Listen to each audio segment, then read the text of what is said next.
You know, we always think of the AIA Gold Medalist as a model for the rest of the discipline. I think of him more as a prototype. Had a reputation of being a bad boy or an enfant terrible.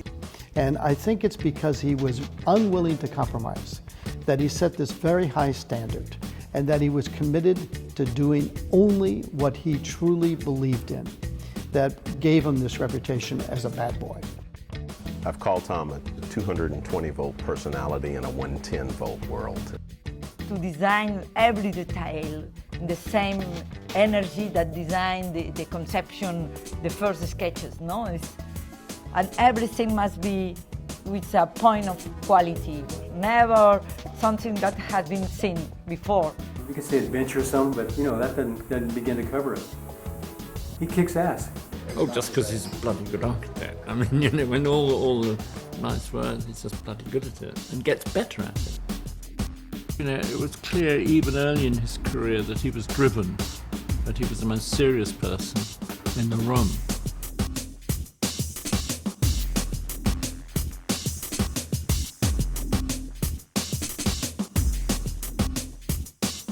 In reviewing Thom Mayne's material, I wasn't interested.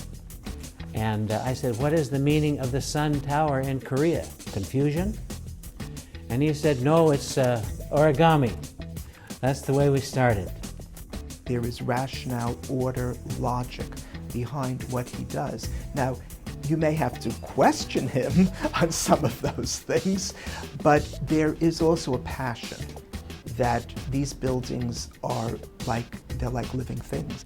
And what I observed was a swirling vortex of ideas. And so we have a building that's contemporary, if that's a word you like, but I would argue that it has the DNA going back to wonderful public buildings of past centuries and courthouses of past centuries. I always say he gets his toe in the door and then he wiggles it around. He won't let that door shut. He just keeps pushing. He pops up on short lists, and when I see him do that on one that I'm on, I thought, oh man, what am I going to do now? I was a peer reviewer, and I'm sitting with generals. So you're picking the designer who's going to design this project. And Thom always wears like really wild colored socks, like they might be polka dot or they might be bright stripes. So all these people with their stripes, you know, they said, did you see his socks? Oh yeah, it's like they were trying to take him out because of his socks. Always inventing, always innovating, always advancing the discipline.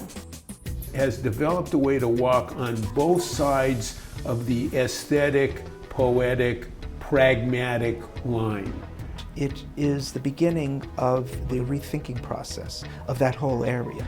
And you see the new buildings that are coming up all around the area now. You can't turn the clock back. That's the direction that it will be going.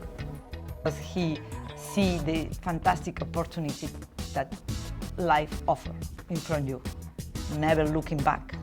The float house was his proposal for Make It Right, a house that could survive a catastrophic flood. So the house itself was on a chassis that would float. He has what I would call an agitated mind, and it's constantly sort of searching. He had to provide the glue for this university with the building, which was very kind of sprawling, and he created a real urban space in the student union. And always, everything must be splendid. Splendid, this is splendid. Not very many bum buildings that he's done, actually, which is almost the inverse of answering the question, which is your favourite? To which I would say, well, I haven't seen one that's particularly bad. Maybe there isn't one. Pearl Museum, for example, is it's a crazy building, you know, in Dallas. I mean, a building that is sort of coming apart, detritus lying around the perimeter of the building, crazy rampway jammed in the side. You know, I like that bucket of water in the face. He even managed to make the General Services Administration seem cool. San Francisco Federal Building was predicated on creating a workplace that was interactive, that everyone did have very direct access to light and to views. It's one of the first buildings in the Bay Area recently that high-rise that does not have air conditioning. It's the first person I know who said, I want all my students to only produce through the computer. And this was years ago. Then I said, oh, how good are you at it? He said, no, I can't actually do it myself. Thom is the one architect who's having the greatest influence now on younger architects, because they see this courage, they see this conviction, they see this commitment on his part. Would say he's propelled the profession forward in a very significant way. He clearly bothers, and he's so totally engaged. He convinced the public, one client at a time, one large visible public project at a time, that architecture has cultural relevance. There's not another architect practicing today that has a socially aware an agenda.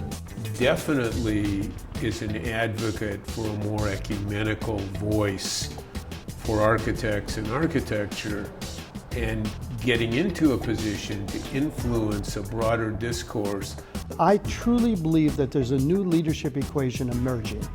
Decisions have been made by political leaders, decisions have been made by business leaders, and in the future, because of individuals like Thom, who are willing to take leadership roles, decisions are going to be made by the creative leaders, and there will be equal signs between them. He is a wonderful ambassador outside of our own profession. From building to city plans to books to exhibits to lectures, I find that admirable. And I have great anticipation in watching what Thom will do next.